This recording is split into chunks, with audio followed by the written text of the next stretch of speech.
the sum of first digit being 10 and last digit the same. તો મિત્રો આગળ જે આપણે જોયો દાખલો 2 ડિજિટમાં બસ એ જ રીતે છે અહીં, પણ અહીં ડિજિટ છે એ વધ્યા છે. એટલે કે આગળના દાખલામાં 2 ડિજિટ હતા, એટલે કે 2 અંકની સંખ્યા હતી, અહીં 3 ડિજિટ એટલે કે 3 અંકની સંખ્યા છે. હવે ફર્સ્ટ ડિજિટ બિંગ 10 કે ફર્સ્ટ ડિજિટ એટલે કે 111માં ફર્સ્ટ ડિજિટ કયો થશે? તો આ 1 થશે. 911માં ફર્સ્ટ ડિજિટ થશે 9. તો the sum of first digit being 10 એટલે કે આ 1 અને 9નો સરવાળો 10 થવો જોઈએ. તો આ 1 અને 9 10 થાય છે? તો હા, થાય છે. અને બીજી શું કન્ડિશન છે કે લાસ્ટ ડિજિટ ધ સેમ એટલે કે લાસ્ટ છેલ્લા ડિજિટ સરખા હોવા જોઈએ. હવે અહીં છેલ્લા ડિજિટ કયા લેવાના? 3 ડિજિટમાં તો આ જે 2 અંક છે એ જ લેવાના. એટલે કે અહીં કઈ સંખ્યા બને છે? તો 11. અહીં પણ કઈ બને છે? 11 બને છે. એટલે કે 11 અને અહીં 11 સેમ થઈ. એટલે કે લાસ્ટ ડિજિટ કેવા થયા? સરખા થયા. મિત્રો અહીં ખાસ યાદ રાખજો, આ 3 ડિજિટમાં છે તો જે લાસ્ટ ડિજિટ કહે તો આ 2 અંક જ લેવાના છેલ્લા. આ છેલ્લા એક લેવા નહીં, આ 2 ડિજિટમાં બનતી જે સંખ્યા હોય તે લેવાની. આટલું તમે સમજી ગયા હશો. હવે આગળ શું કરીશું?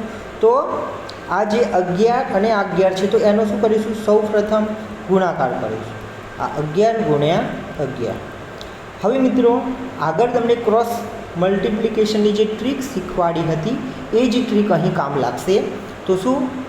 તો આ રીતે જે મેથડ છે એ પ્રમાણે આપણે કરીશું. હવે આ જે ફર્સ્ટ સ્ટેપ છે એટલે કે આ 1 ગુણ્યા આ 1 એટલે કે આ 1 ગુણ્યા 1 બરાબર કેટલા થશે મિત્રો? આ 1 થશે. તો આ જે મલ્ટિપ્લિકેશન છે એનો શું મળ્યો? આ તો એકમનો અંક મળ્યો. તો અહીં આ લખીશું 1. હવે શું કરીશું? વચ્ચે જે સ્ટેપ 2 આવ્યું ચોકડી ગુણાકાર એટલે કે આ 1 ગુણ્યા 1. તો આ 1 ગુણ્યા 1, 1 એકા આ 1 થશે. પછી આ છે એનો આની સાથે તો 1 ગુણ્યા 1. તો આ 1 ગુણ્યા 1 બરાબર 1. હવે આ બંને જે ચોકડી ગુણાકાર પ્રમાણે કર્યું આ બંનેનો શું કરીશું મિત્રો? સરવાળો કરીશું. એટલે કે 1 + 1 કેટલા આવશે? 2 આવશે. તો કયો અંક મળ્યો? આ દાખલાનો દશકનો અંક મળ્યો. તો આ 2 અહીં લખીશું, આ 2 અહીં લખીશું. હવે આ છે સ્ટેપ 3. તો આ 1 ગુણ્યા આ 1. તો આ 1 ગુણ્યા 1 બરાબર કેટલા થશે? 1 એકા 1. તો આ કયો અંક મળ્યો? તો આ એકમ દશક આ 100મો અંક મળ્યો. હવે શું કરીશું? તો આ જે 121 આવ્યા એ અહીં લખી લઈશું. તો આ 121. આટલું મિત્રો તમે સમજી ગયા હશો. જે સેમ ડિજિટ આવે છે તો એનો આ જે ક્રોસ મલ્ટિપ્લિકેશનની જે ટ્રીક છે એ પ્રમાણે કરીશું અને જે જવાબ આવશે એ અહીં આપણે પહેલાં મૂકી દઈશું. પછીનું આગળનું સ્ટેપ છે એ છે એલ મેથડ. કઈ મેથડ? આ એલ મેથડ. તો એલ મેથડમાં આ જે છે એ આપણે શું સમજવું? આ 1 સમજવો. હવે આ 1 અને 9નો ગુણાકાર, આ શું? આ 1 ગુણ્યા આ 9નો. તો આ 1 ગુણ્યા 9 કરીશું તો કેટલા આવશે મિત્રો?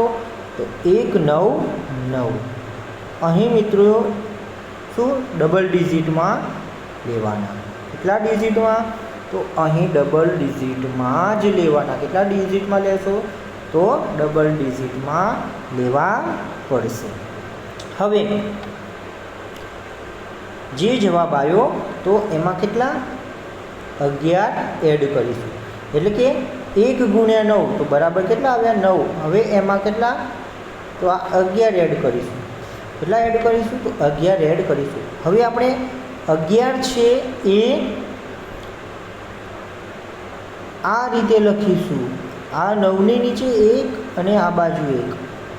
અહીં 1 લખીશું નહીં, આ રીતે લખીશું. તો પછી એનો શું કરી દઈશું? સરવાળો કરી દઈશું. શું કરી દઈશું?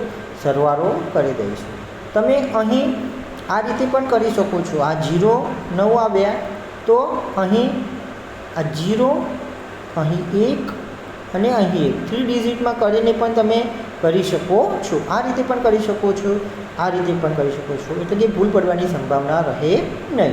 હવે આ 1ના 1 પછી 9ને 1 10 10. તો અહીંયા શૂન્ય મૂકી દઈએ, અહીંયા વધી તો 1ના 1 કેટલો આવ્યો? તો આ 101 આવ્યો. કેટલા આવ્યા? 101 આવ્યા. તો આ મિત્રો આ ખાસ ધ્યાન રાખજો. અથવા તો તમે આ રીતે 0 અહીં 0 બાજુમાં મૂકી દેશો આ રીતે તો પણ વાંધો નથી. પણ શું 9ની નીચે આ જે છેલ્લો એકમ આ એકમ છે તો એની નીચે જ આ રીતે ગોઠવણી કરીને મૂકજો. તો આ 101 અહીં લખી લઈએ. 101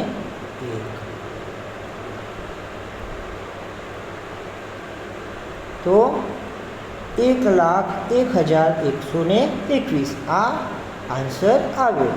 તો જ્યારે પણ શું ફર્સ્ટ ડિજિટ છે એ બંને જે ફર્સ્ટ ડિજિટ છે એનો સરવાળો 10 થતો હોય અને પાછળના જે ડિજિટ છે એ સેમ હોય તો શું આ રીતે ફાસ્ટ ગણતરી કરીને તમે જવાબ લાવી શકો છો.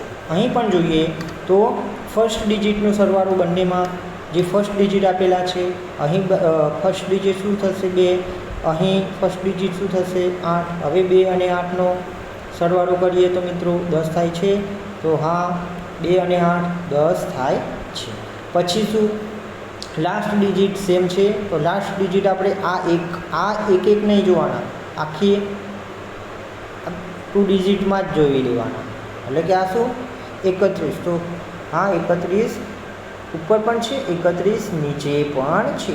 તો આ જે 3 ડિજિટમાં છે તો મિત્રો 3 ડિજિટમાં આ રીતે જે લાસ્ટ ડિજિટ છે એ લાસ્ટ ડિજિટ કેવા? તો 2 ડિજિટવાળા જ લેવા, છેલ્લા લેવા નહીં. આ રીતે 2 ડિજિટ એટલે કે અહીં 31 થશે, અહીં 31 થશે.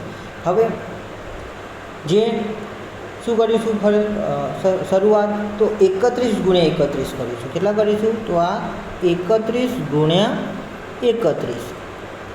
હવે મિત્રો તમને આગળ ક્રોસ જે મેથડ શીખવાડેલી હતી, ક્રોસ મલ્ટિપ્લિકેશન એટલે કે ચોકડી ગુણાકાર, તો એની અહીં આપણે ટ્રીકનો ઉપયોગ કરીશું. તો આ રીતે ઉપર નીચેનો ગુણાકાર, પછી આ ક્રોસ ગુણાકાર, પછી આ ઉપર નીચેનો ગુણાકાર. તો આ સ્ટેપ 1 કરીએ. સ્ટેપ 1 પ્રમાણે ઉપર નીચેની સંખ્યા કઈ થશે? અંક. તો આ 1 અને આ 1. તો આ 1 ગુણ્યા 1 બરાબર 1 ગુણ્યા આ 1. 1 એકા 1. અહીં આ 1 લઈશું. આ એકમનો અંક મળ્યો. અહીં 0 અંક નહીં લેવાનો મિત્રો, ફક્ત 1 જ લઈશું. અહીં 0 1 2 ડિજિટમાં ન લેતા અહીં 1 ડિજિટમાં. જો આ જે આ ક્રોસ મેથડની જે ટ્રીક છે એમાં ફક્ત કઈ રીતે લેશો? તો આ રીતે જ લેશો, 0 1 ન લેતા. હવે છે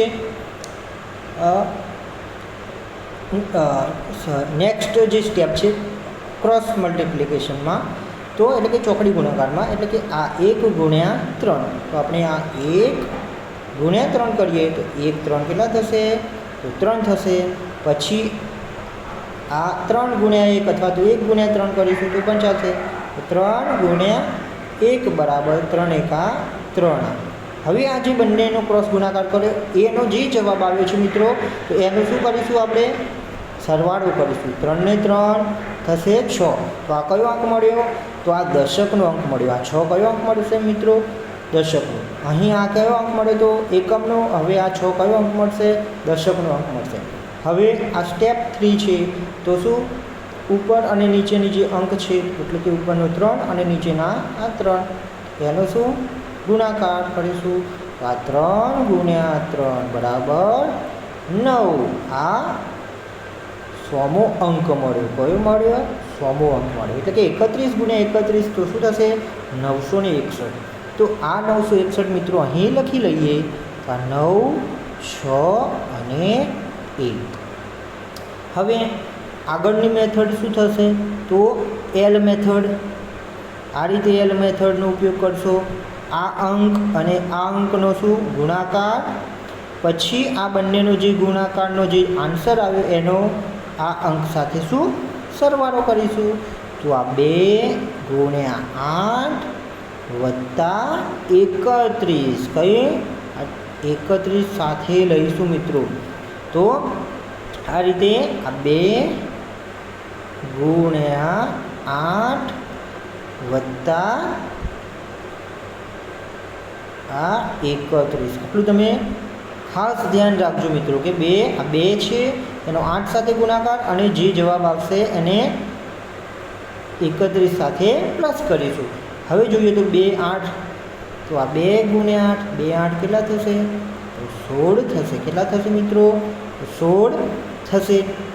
પછી શું કરીશું પ્લસ કરીને કેટલા એડ કરીશું તો આ 31 છે તો આ 31 કઈ રીતે એડ કરીશું તો આ 6ની નીચે 3 અને આ 1, અથવા તો તમે અહીંયા 0 આગળ મૂકી દઈએ અને કરીશું એટલે લાઇન્સમાં જ આવી જશે. એટલે કે આ 6ની નીચે 3 આ 1, આ 1 6 ને 3 6 ને 3 કેટલા થશે 7, 8, 9 અને આ 1 191. આ 191 મિત્રો અહીં લખી લઈશું. 1,91,961. તો 231 ગુણ્યા 831નો જવાબ શું આવશે મિત્રો તો 1,91,961. તો મિત્રો અહીં તમે આ જે the sum of first digit being 10 and last digit the same જે ટ્રીક છે એ તમે અહીં સમજી ગયા હશો.